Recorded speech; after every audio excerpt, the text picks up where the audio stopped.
शहर के अंदर खड्डे के अंदर शहर दीजिए या परसेंटेज, मैडम परसेंटेज देनी पड़ती है महानगर पालिका के अधिकारियों को, ठेकेदारों के द्वारा जाती है, तब जाके बिल पास होते हैं। तो बिल भी पास नहीं होते तो मजबूर होके ठेकेदार देखिए फिर ये कोई बात नहीं है, हमारी बलि ये मनमानी करते हैं कि उसमें जो मटेरियल जाना चाहिए वो मटेरियल डालते नहीं है। खड्डे खड्डे तस के मस खाली बनते बड़े बड़े बिल।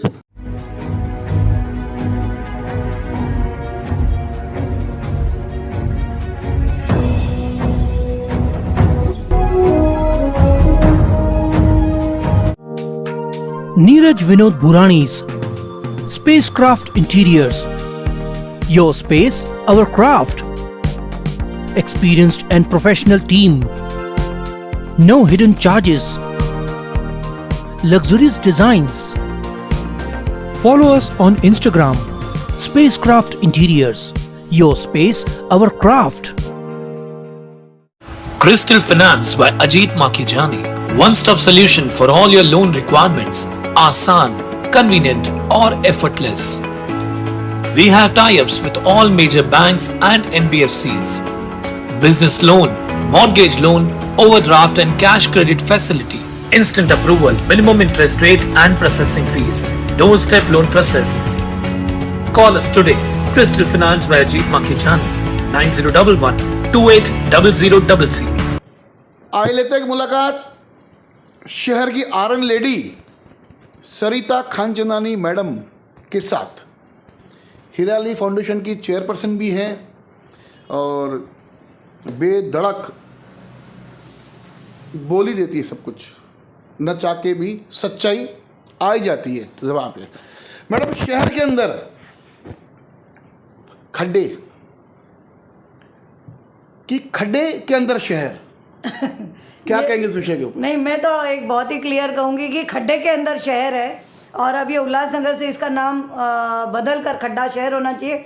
ये मैं फिर सुबह होगी कि दर्शकों को मैं ये कह दूं, ये जो मैंने पट्टा पहना है ये कोई मैं एक्टिंग नहीं कर रही हूँ। आपको लग रहा होगा कि जैकी भाई और हम कुछ फिर से नौटंकी कर रहे हैं। ये एक बहुत ही कड़वा सत्य है उल्लासनगर का कि मैं अभी बूढ़ी नहीं हुई हूँ, मैं अभी भी मिडिल एज स्ट्रॉन्ग वुमेन की कैटेगरी में आती हूँ, शारीरिक मानसिक दोनों में। लेकिन आज ये जो पट्टा, ये जो नेकलेस मुझे पहनाया गया है, ये इसकी जिम्मेदार डेफिनेटली करप्ट नेता और करप्ट अधिकारी महानगर पालिका के हैं। मैं आपको बता दूं कि 12-15 साल पहले थोड़ा सा मुझे इशू हुआ था, लेकिन ऑफकोर्स मैंने उसको एक्सरसाइज से, दवाइयों से पूरी तरह मैंने ठीक किया। और पिछले आपको पता है 9 महीना पहले जो मेरे साथ एक हादसा हुआ, जिस तरह मुझे झपेला गया, मारा गया, पीटा गया, तो एक आक्रमण जो मुझ पे हुआ तो उसने मेरे दिसंबर महीने में 9 दिसंबर को मेरे स्पॉन्डिलाइसिस को उजागर कर दिया। लेकिन फिर मैंने उसको इतने 8-9 महीने में एक्सरसाइज करके, दवाइयाँ लेके, रेस्ट करके मैंने उसे काफ़ी ठीक किया था। लेकिन आज मैं बहुत ही दुखी हूँ, आहत हूँ। आपको बताना पड़ रहा है, ये मुझे अपने दर्शकों को बताना पड़ रहा है कि आज ये फिर से मैं विवश हूँ इस नेकलेस को पहनने के लिए। और जैकी भाई, ये सिर्फ मैं नहीं हूँ, आज शायद मैं एक फेस बन रही हूँ, मैं आपको दिखाई दे रही हूँ, लेकिन लाखों इवन युवा जिसमें है, मिडिल एज जिसमें, बूढ़े बुजुर्ग की बेचारों की बात ही नहीं है, लेकिन वो भी स्पॉन्डिलाइसिस से आज सफ़र कर रहे हैं। क्योंकि गाड़ियों का जो धक्का है, जो वाइब्रेशंस है, जो गाड़ी डग डग हिले डुले चल रही है, जिसने हमारे पूरे शरीर को हिला कर रखा है, अंजर पंजर ढीले कर दिए। और इसकी सौगात आप ये देख रहे हैं कि ब्यूटी गई तेल लेने। यानी ये जो नेकलेस की जो सौगात आपको दी है उल्लासनगर के महानगर पालिका के बड़े अधिकारियों की तरफ से आपको ये सौगात। ये मैं तो डायरेक्ट अजीज शेख साहब थे, ये तो मेरे इतने अजीज है कि इतना अजीज जी, मतलब दिल लगी से मैंने कभी किसी कमिश्नर का नाम ही नहीं लिया। इतने हर दिल अजीज हैं, हर जगह मौजूद रहते हैं, लेकिन खड्डे इनको दिखते नहीं हैं। खड्डे कैसे बने? करोड़ रुपए। आपको मैं बताऊं, मैं फिर आपको बताती हूँ कि जब मैं मुंह खोलती हूँ, मैं डेटा के साथ मुंह खोलती हूँ। मेरे पास इतनी डेटा है, इतने वर्क ऑर्डर्स हैं कि ये लोग करोड़ों, मैं तो ये जब से ये खड्डों के पीछे पड़ी, थोड़े छोटे नहीं दिख रहे आपको? हाँ, लेकिन करोड़ों, प्लूरल कह रही हूँ, प्लूरल है, crores of rupees ये लोग ऐसे which comes from tax, वो ऐसे फूंक रहे हैं। इनके पैसे हैं क्या वो? ये हमारे खून पसीने की गाढ़ी कमाई है, लेकिन बंदर बाट चल रही है। कहाँ कब क्या रोड बन रहा है, जो रोड 3 महीने भी नहीं टिक रहा है, कहीं कहीं तो रोड 3 दिन नहीं टिक रहा है। मैंने काफ़ी बार भंडा फोड़ किया है कि एक महिला 5 फुट की एक महिला हूँ, 50 किलो मेरा वेट है, जो मेरे पैर के चप्पल से वो हट जाता है। क्या करे बेचारे ठेकेदार। अब देखिए क्या करे बेचारे ठेकेदार, वो तो उनकी भी साठगांठ है ना। क्या करे अधिकारी, क्या करे नेता, फिर क्या करे नागरिक। तो या तो देखिए जीना छोड़ दीजिए या जीने के। मैडम परसेंटेज देनी पड़ती है महानगर पालिका के अधिकारियों को, ठेकेदारों के द्वारा जाती है, तब जाके बिल पास होते हैं। तो बिल भी पास नहीं होते तो मजबूर होके ठेकेदार देखिए फिर ये कोई बात नहीं है, हमारी बलि मनमानी करते हैं कि उसमें जो मटेरियल जाना चाहिए वो मटेरियल डालते नहीं है। खड्डे खड्डे तस के मस खाली बनते बड़े बड़े बिल। और बिल मैं आपको बताऊं जैकी भाई, मैं तो जीव शास्त्री हूँ, मैं पर्यावरण वाली हूँ, एनवायरनमेंट वाली हूँ, बायोलॉजी पढ़ाती हूँ, समझती हूँ। अचानक से आप सोचेंगे कि ये 2 सालों में रोड पे मेरा कभी दूर दूर से रेती सीमेंट से कोई रिश्ता नहीं रहा है, ना मुझे रखना था। लेकिन मुझे भी काफ़ी जानकारी आ गई है कि ये जो भ्रष्ट सिस्टम है, इसके लिए मैं बार बार यही, और स्पेशली अब आई थिंक मैं एक बहुत आम चेहरा फिर सुबह होगी कि चैनल पे आप बन गई हूँ, कि मैं बार बार अपने दर्शकों से कहती हूँ कि अब बदलो। अब अगर आप नहीं बदलोगे, अपना ये व्यवहार नहीं बदलोगे, तो ये अधिकारी नहीं बदलेंगे, ये कॉन्ट्रैक्टर्स नहीं बदलेंगे, ये नेता नहीं बदलेंगे, तो आने वाली जनरेशन आपको कभी माफ नहीं करेंगी। और इसी तरह खड्डे में डूबते डूबते आप खुद भी डूबोगे, और हमारे जैसे जिनने कभी अपने वोट को नहीं बेचा उसे भी भोगना पड़ रहा है। क्या है मालूम है मैडम कि कारपोरेशन की तरफ से ठेकेदारों को सपोर्ट गलत तरीके से, फिर वहाँ से फिर कमीशन का सिस्टम, फिर वो कमीशन, आप अगर एक रोड बनाने जाओगे तो समझो 1 करोड़ रुपए का बजट है, तो उसमें आप टैक्सेस ये वो देखोगे तो खाली काम होता है खाली 10 लाख या 15 लाख रुपए का, बाकी पैसे अंदर चले जाते हैं। तो जो दिख रहा है आपको काम रोड पे वो 10-15 लाख का ही हुआ है, लेकिन आपके जेब से जा रहे करोड़ों रुपए। मतलब अब मिनिमम करोड़ से बातें शुरू हो रही है। तो अंधे हम है ना कि हमको सब दिख रहा है, सब समझ रहा है, फिर भी हमारे मुंह पर एक जिप लगी है। बस 1-2 इक्का दुक्का 2 जन बोल रहे हैं तो बोलने का। आने वाले चुनाव के अंदर आप महानगर पालिका को, हमारे हरदिल अजीज कमिश्नर साहब को लिख लिख के मर जाइए, ट्वीट कर के मर जाइए। आप उनके जो फेसबुक आईडी है उल्लासनगर म्युनिसिपल कॉर्पोरेशन, टैग कर के आप इन लोगों के पर्सनल व्हाट्सएप पे बोलिए, लिखिए, फोन करिए, कुछ नहीं होगा। कोई ग्रीवेंस रिड्रेसल नाम की चीज उल्लासनगर महानगर पालिका में नहीं है। तो उसके लिए अगर ये नहीं बदलते फिर हम बदले ना। साथ ही साथ में मैडम जो दूसरा भ्रष्टाचार का रूप है, जहाँ से महानगर पालिका के अधिकारियों को पैसा आता है, भ्रष्टाचारी आती है, जिसके ऊपर भ्रष्टाचार करते हैं उसमें नेता भी लिप्त है। टीयर गेटर, आप एक बिल्डिंग की शिकायत करो तो बिल्डिंग टूट जाएगी।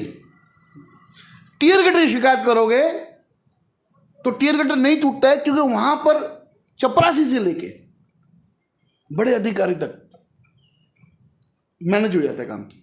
उदाहरण के तौर पे मैंने जहाँ की 3 नंबर के जो वार्ड ऑफिसर है उनको मैंने फ़ोन किया था, उसमें कहा, मैं बोला कि भाई आप ये टीयर गेटर जो भ्रष्टाचार हो रहा है जिसके कारण आप इसको रोक क्यों नहीं कर रहे?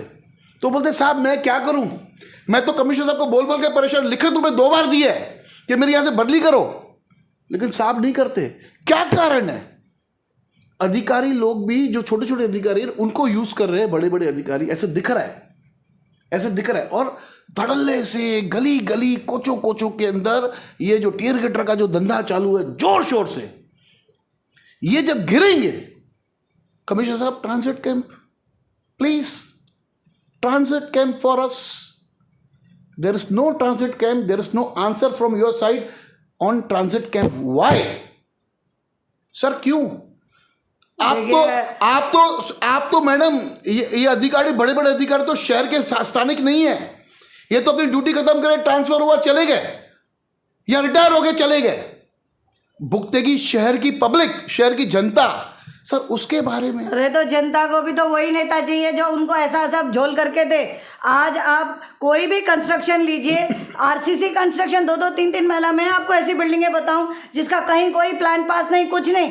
आप कहीं आप कंप्लेंट करिए, मैं कंप्लेंट करूं, किसी भी इलीगल कंस्ट्रक्शन के ऊपर आप इनफैक्ट ऐसा बात करिए कि कोई भी इलीगल कंस्ट्रक्शन हो, किसी भी प्रकार का इलीगल कंस्ट्रक्शन हो, उस पर कहीं भी महानगर पालिका की तरफ से या उच्च अधिकारियों की तरफ से कहीं कोई कार्रवाई नहीं होती। और स्पेशली हर एक वार्ड में, आज वो कॉर्पोरेटर है, आज वो कॉर्पोरेटर नहीं है, लेकिन वो कॉर्पोरेटर है, आज वो उनका एक ऐसा एक रुतबा बना हुआ है इस पर्टिकुलर वार्ड में कि फलाने कॉर्पोरेटर से बात कर लो, आप टीयर गार्डर बना लो, फलाने कॉर्पोरेटर से बात कर लो, उनका यूएमसी में साठगांठ है, पूरा का पूरा आरसीसी कंस्ट्रक्शन कर लो। मैडम एक सवाल, तो किसी पे भी कार्रवाई होती नहीं है।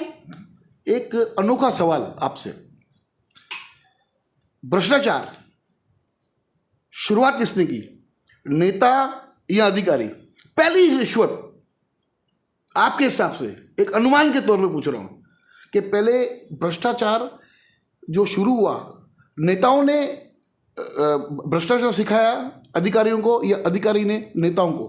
मैं उसके पहले आपको क्षमा चाहूंगी। भ्रष्टाचार की शुरुआत वोटर ने की, कि जब उन्होंने अपना वोट बेचा, उनको तो खुशी हो जाती है कि भाई अभी मेरा कोई पतरा बना देगा, कोई कलर कर देगा, कोई मेरा टैक्स भर देगा, या 500,000 में उन्होंने, वोटर ने अपना वोट बेचा।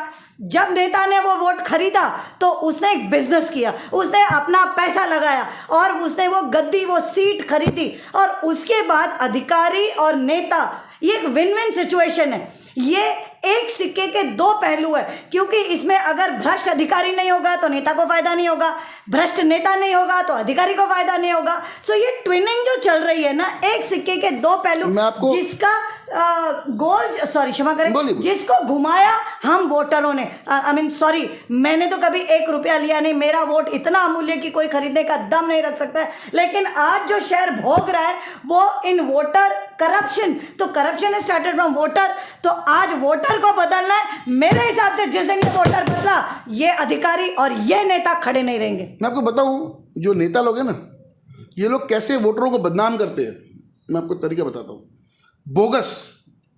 बोगस नाम एंट्री करवाना, साठगांठ के साथ ये तो बहुत ही अलग बात है। सभी माजी नगर सेवकों के वार्ड के अंदर 1000 से 1200 1500 तक बोगस वोटिंग है। हाँ। उनको पैसा देते, आम पब्लिक को पैसा नहीं मिलता है। उन बोगस जो वोट जो दाखिल होते हैं, वो बोगस वोटरों को पैसा मिलता है, खाली उनको मिलता है और किसको नहीं मिलता है। नहीं और मेरे पास बहुत बड़ा डेटा कुछ होगा उधर, मेरे पास बहुत, मतलब काश कि मैं उनका नाम ले लूं, उन परिवारों का और गलियों का, बैरकों का। हाँ। बट ये जो आप कह रहे हैं, ये भी, हाँ। यस, ये भी एडेड है, ये जरूर एडेड है। तो फिर उसके आधार पर ये लोग चुन के आते हैं, उनको पता है हम पब्लिक का काम करे नहीं करे, कि जो हमारे को जो जितवाने के लिए जो हमको चाहिए बोगस वोटर्स, वो हमारे पास में उनकी मात्रा में 2-2.5 हज़ार हम बना लेंगे। ये रेसिपी रेडी है। हाँ, तो जब रेडीमेड मिल रहा है सर, मैडम, आज आपके घर पे कोई अगर पार्सल लेके आएगा, आपके घर के सदस्य में कोई भी आपके घर के जो सदस्य है, कि भाई ये आज मैं ये एक अच्छी डिश पार्सल करके लेके आऊँ, तो आप खाना घर पे बनाएंगे? नहीं, बात सही होगा। तो ये रेडीमेड वोटर्स वही है, जो रेडीमेड उनके पास पड़ा है। तो क्यों बाहर लोगों का काम करे, क्यों मेहनत करें उन लोगों के पीछे, क्यों हम लोगों का काम करें, और क्यों हम रिश्वत नहीं लें? तो आई थिंक आज अगर ये मुद्दा आपने उठाया है अपने फिर सुबह होगी से, तो जो वोटर घर बैठे रहते हैं ना, अब उन्हें निकलना चाहिए। हाँ, ये मुझे लगता है हर प्रॉब्लम की सोल्यूशन है। ये मैं आज पूरी तरह मैं भी मान गई। इनफैक्ट आपने मेरा सोया हुआ ये मुझे पता था, लेकिन मैं शायद भूल रही थी। तो अब और डबल जो है, क्योंकि उल्लासनगर की वोटिंग परसेंटेज कितनी थी पिछले बार, हार्डली मतलब 50-55% इतने में, महानगर पालिका हाँ 50% से आसपास ही रहती है। तो इस वक्त अगर बम्पर हुई, आपको नहीं लगता अगर वो 70 हो, अगर वो 80 हो, अगर वो 75 हो, ये गेम और ये जुआ और ये कैलकुलेशन पूरा का पूरा फिट्टूस हो जाएगा। इस बार उल्लासनगर की जनता को बाहर निकलना होगा वोटिंग के दिन, अपना मतदान देना होगा। सिर्फ बोलना नहीं है, व्हाट्सएप फेसबुक पे लिखना नहीं है, वोट करना होगा।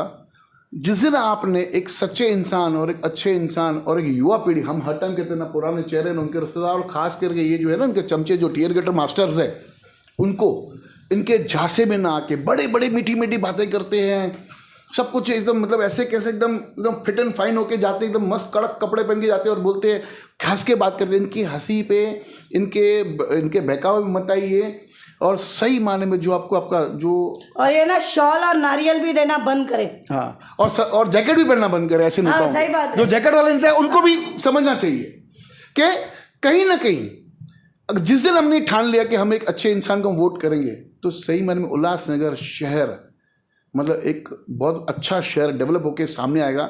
आप फक्र से कहेंगे आई एम फ्रॉम उल्लासनगर, ऐसे कॉलर को हाथ लगा के बोलेंगे कि मैं उल्लासनगर में रहता हूँ, मेरा शहर इतना डेवलप है। आज हम ऐसा कह सकते हैं क्या? नहीं। तो कृपया सभी शहरवासियों से ये एक निवेदन है, आने वाले चुनाव में जल्दी लगने वाले, मैं आपको बता रहा हूँ जल्दी लगने वाले गणपति के बाद में शायद हो सकता है ऐसा, शायद ऐसा जानकारी मिली सूत्रों के हिसाब से। इस बार अपने वोटों का मूल्य जानिए, अच्छे इंसान को वोट कीजिए, युवा पीढ़ी को वोट कीजिए। और अगर युवा पीढ़ी अगर आ गई महानगर पालिका के अंदर, तो भ्रष्टाचार जो हम खत्म तो नहीं कर पाएंगे, लेकिन उसका आधा कर सकते हैं। खाली इतना ही कहूँगा। धन्यवाद। देखते रहिए फिर से बाकी न्यूज़ चैनल।